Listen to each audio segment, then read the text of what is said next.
ढील दे पेच लावते कावे असे शब्द तुम्ही गेल्या एक हप्त्यापासून ऐकत असेल। नमस्कार, मी रोहिणी आणि तुम्ही बघत आहे police time news. Makar Sankranti आली आणि या निमित्ताने पतंगबाजी हा खेळ सुरूही झाला। गेल्या एक आठवड्यापासून आपण अनेक ठिकाणी विविध रंगाची पतंग आकाशात उंच भरारी घेताना बघतो आहे। आनंदाचे प्रतीक म्हणून मकर संक्रांतीला पतंगबाजी हा खेळ खेळलाही जातो व यासाठी विविध प्रकारचा मांजा हा पारंपरिकरित्या वापरला जातो। परंतु आता कायद्याने बंदी असलेल्या प्रशासनाने कडक कारवाई केलेल्या नॉयलॉन मांजाचा सर्रास वापर करताना आपण बघतो आहे।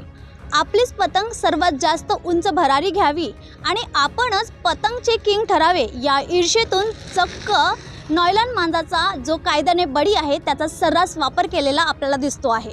मात्र या नॉयलॉन मांजाने निष्पाप जीवांचा नागबळी तसंच दुचाकीवर सवार असणाऱ्या व्यक्तींचा गळाफास आणि बालकांचे हातसुद्धा चिरलेले आहेत आणि जितक्या उत्साहाने आपण पतंगबाजी आकाशात भरारी घेतो तिथेच आकाशात उडणारे पक्षी यांचासुद्धा जीवघेणी हत्या होत आहे आणि हे आपण कित्येक वर्षापासून बघतो आहे। परंतु यावर्षी कायद्याने पूर्णपणे नॉयलॉन मांजा याला बंदी घातलेली आहे, तरीसुद्धा आपल्याला सर्रासपणे नॉयलॉन मांजाचा उपयोग होताना दिसते आहे। त्यांच्यासाठीच आम्ही एक अवेअरनेस मेसेज टाकतो आहे की जे लोक या मकर संक्रांती या सणाला आनंदाने साजरा करतात आणि आनंदाचे प्रतीक म्हणून पतंगबाजी हा खेळ खेळतातही, तर त्यांच्यासाठी हा मेसेज आहे की जेव्हा आपण स्वतःसुद्धा पतंग उडवतो आहे तर आपण हा एक निर्णय घ्यायला पाहिजे की नॉयलॉन मांजा याचा आपणही वापर करू नये किंवा आपल्यामुळे दुसऱ्या कुणाचीही हानी होऊ नये।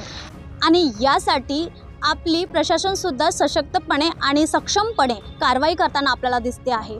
आणि जिथे कुठे पतंग उडत आहे, कुठल्या पण ओपन ग्राउंडमध्ये जिथे मांजा अडकलेला असतो, कुठल्या झाडांमध्ये, कुठल्या पोलमध्ये, त्यानेसुद्धा कित्येक लोकांना हानी होते आहे। या सर्व गोष्टींना लक्षात ठेवून तुम्ही या जो सण आनंदाने साजरा करता याला उत्साहाने आणि आनंदाने साजरा करो। या वर्षी तरी कुणाची हानी किंवा कुणाला जीवघेणा हत्या होईल असं होऊ नये यासाठी कोणीही मांजाचा उपयोग करू नये, कारण यासाठी प्रशासनाने ड्रोनचा उपयोग करून प्रत्येक ठिकाणी ड्रोनद्वारे कारवाई केली जाणार आहे।